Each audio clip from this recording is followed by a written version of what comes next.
వ్యవసాయ కార్మికులు, రైతాంగ కార్మిక శ్రేయోభిలాషి కమ్మిడి ఆర్ఎస్ గారి ప్రథమ వర్ధంతి కార్యక్రమాన్ని ఈ రోజున జిల్లా వ్యాప్తంగా, రాష్ట్ర వ్యాప్తంగా నిర్వహించుకోవడం జరుగుతుంది. కమ్మిడి ఆర్ఎస్ గారు ఆయన వర్ధంతి సభను నిర్వహించి ఆయన్ని స్మరించుకోవలసినటువంటి అవసరం, ప్రాధాన్యత ఉంది. మరి ఆయన ఉన్నతమైనటువంటి చదువులు చదివి, భూస్వామ్య కుటుంబంలో పుట్టి ఉన్నత చదువులు చదివి ఆయన పేద ప్రజల కోసం విశేషమైనటువంటి కృషి చేసి ఆయన జీవితాన్ని త్యాగం చేసినటువంటి మహోన్నతమైనటువంటి వ్యక్తి ఆర్ఎస్ గారు. ఆయన చదువుకుంటుండగానే ఆయన స్వగ్రామం అయినటువంటి చించినాడ గ్రామంలో గ్రామ అభివృద్ధికి అక్కడ ఉన్నటువంటి వ్యవసాయ కార్మికుల యొక్క ఆదరణతో ఆయన సర్పంచ్గా అతి చిన్న వయసులోనే సర్పంచ్గా ఎన్నికయ్యారు. మరి అప్పటి నుంచి ఆ గ్రామ అభివృద్ధికి విశేషమైనటువంటి కృషి చేశారు. ఆ తర్వాత శాసనసభ్యుడిగా, నరసాపురం శాసనసభ్యుడిగా ఎన్నికయ్యారు.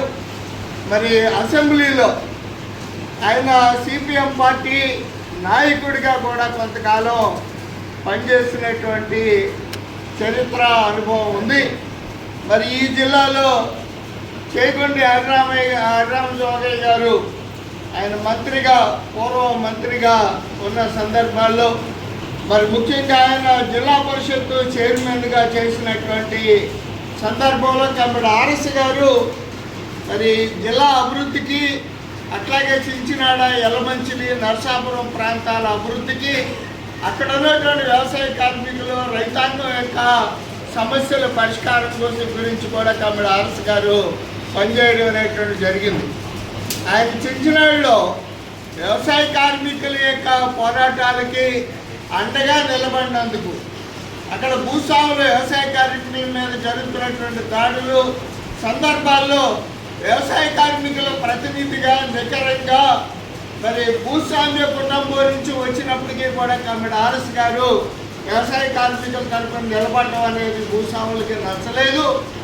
అక్కడ భూస్వాములు మరి ఆనాడు కాంగ్రెస్ పార్టీ రాజకీయాలతో ఉన్నటువంటి భూస్వాములు కమ్యూనిస్ట్ పార్టీ మీద, అలాగే వ్యవసాయ కార్మికుల పోరాటాలకి నాయకత్వం వహిస్తున్నటువంటి మరి కమ్మిడి ఆర్ఎస్ గారు లాంటి మీద, కమ్మిడి సూర్యారావు గారు, అట్లాగే కమ్మిడి నారాయణమ్మ గారు, ఇట్లా అనేక మంది నాయకులు ఎడల కక్ష కట్టి భూస్వాములు నాయకుల మీద దాడి చేశారు. మరి ఈ సందర్భంలో మన ఆర్ఎస్ గారి మీద యావజ్జీవ కారాగార శిక్ష పడింది. మరి ఆయన్ని ఆ రకంగా జైల్లో జీవితాంతం ఉంచాలని చెప్పి భూస్వాములు ప్రభుత్వాన్ని కూడా ఉపయోగించుకొని పట్టుబట్టారు. చివరికి సుప్రీంకోర్టు జోక్యం చేసుకొని కమ్మిడి ఆర్ఎస్ గారిని యావజ్జీవ కారాగార శిక్ష నుంచి విడుదల చేయాల్సినటువంటి మరి తీర్పుని సుప్రీంకోర్టు ఇవ్వడం ద్వారా ఆయన బయటపడగలిగారు.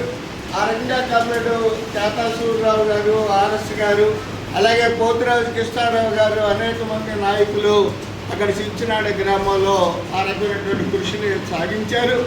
ఇప్పటికి కూడా చించినాడ గ్రామంలో ఒక రాజకీయ నాయకుడు ప్రజా సంక్షేమాన్ని పట్టించుకునేటువంటి, ప్రజా సంక్షేమం కోసం పనిచేసేటువంటి రాజకీయ నాయకులు ఉంటే గ్రామానికి, ఆ గ్రామం ఎంత అభివృద్ధి అవుతుంది అనే దానికి నిదర్శనం ఈ రోజున కమ్మిడి ఆర్ఎస్ గారు జరిపినటువంటి కృషి అనేటువంటిది.